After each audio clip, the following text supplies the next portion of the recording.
Greetings once again. It's been a while, but I know I'm making this video exceptionally for 11 plus 11 students, those who are about to appear for their final terms of exams of any boards, ICSE, CBSE. So I'm going to discuss about incomplete records and single entry today. So what is single entry? Single entry is only applicable to those organization or small traders that do not keep a complete record for their business. So uh, a complete record means a dual aspect of each transaction. They do not keep uh, a proper journal ledger and proper transactions entries.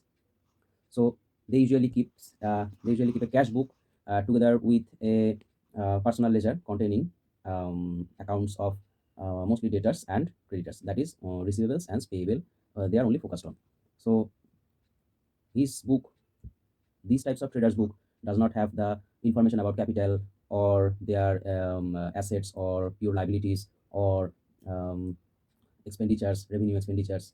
So these, because these informations are not available, that's why um, we just cannot prepare the final account, and we cannot just finalize as we do for the profit seeking organization, which we do as in the mode of trading and profit and loss account and do the balance sheet, because it is possible, because that's they kept both aspect of accounting. So and all the informations are available too, so that's why we can keep those entries to prepare final account.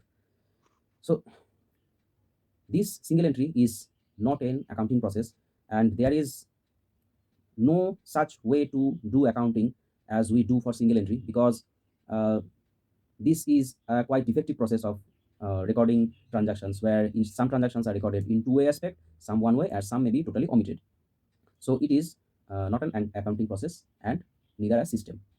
So let's get to the point. To for small sum that you may face in your exam, that they will give you a little information. For example, closing net worth and opening net worth. Net worth is capital, and also drawings and maybe fresh capital, and you are required to calculate the net profit. So do like this. As you can see, I've given you a format.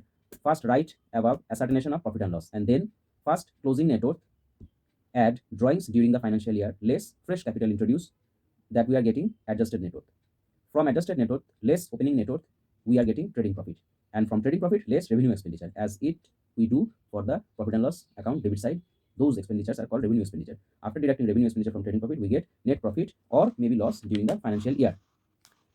And if you face bigger sum, as they how will you measure a smaller sum or bigger sum? You get you can see that in a bigger sum there will be more information about opening um, opening assets, closing assets, and there will be other informations about drawings. And you can probably see that there are many informations are given, but not complete. So to calculate and to do a bigger sum where both opening and closing balances are given of asset and liability, first you won't be able to see the capital. So first you must calculate the capital. To calculate the capital, you must prepare a statement of profit and loss for the year. First, you can see the format. It's a statement, so there will be no debit, credit, or to or buy. So it's a type of balance sheet, but we do not call this a balance sheet. First, left side liability, right side asset, and for both opening and closing. On the asset side and on the liability side, put as it is, the figures are given in your sum without any adjustment. Just put as it is. All asset without adjustment, opening in opening, closing in closing, and all liabilities are on the liability side, opening in opening, closing in closing. After doing that, balance. After balancing, you will get the net worth, that is capital. You will get two capital, one is opening capital, another is closing capital. Then you can see on the right side, to get trading account, on the right side trading profit or loss, on the right side you are writing closing net worth and then drawing, and on the left side opening net worth and then fresh capital introduced. These are not less, add, nothing, just to write, and not to buy, nothing, just to write. And after balancing, you will get either trading profit and then trading loss. If there's trading profit arises, then continuing the sum. If the trading profit, then put on the right side on the trading profit. We do not call debit side or credit side, because there is no debit credit. This is a statement, direct statement, so there will be no debit or credit. We can only say left side and right side. So trading profit, if there's trading profit, then put on the right side, and if there's trading loss, put on the left side.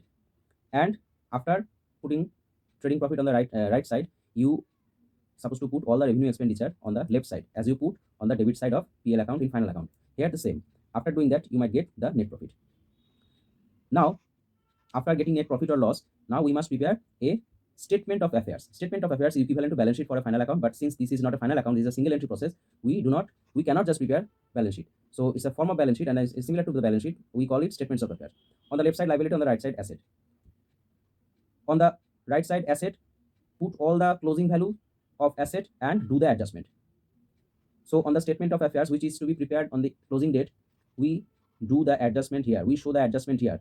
But you can see, and on the opening, when we were to calculate the trading profit at the time of writing all asset on the opening and closing values, we do not adjust there anything. We do not just put adjustment there. We only adjust the balances on the statement of affairs at closing balance.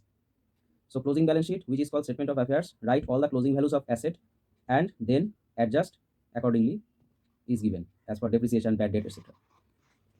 These adjustment will be put to the all revenue expenditure where you get the net profit before this. And on the liability side, you can see first opening capital, which is also known as net worth. Add fresh capital introduced if there is anything. Add interest on capital if the sum is about partnership, then you will get interest on capital. Add profit, which is net profit, and after less drawings, you will get adjusted net worth. And after doing that, all liability and there is any adjustment, just put that way. So please remember, only adjustments are only allowed at the time of preparing statements of affair and not before. Only adjustments are to be prepared at the time of statements of affair, and these adjustments from like depreciation, any revenue, income, and expenditures will be put to on the left side to calculate the net profit. It's similar to final account. So this is the single entry system. So you can see here. I think this will become handy for your next exam. So, and I'll be back with income and expenditure in few days for non-profit seeking organization. Thanks for watching.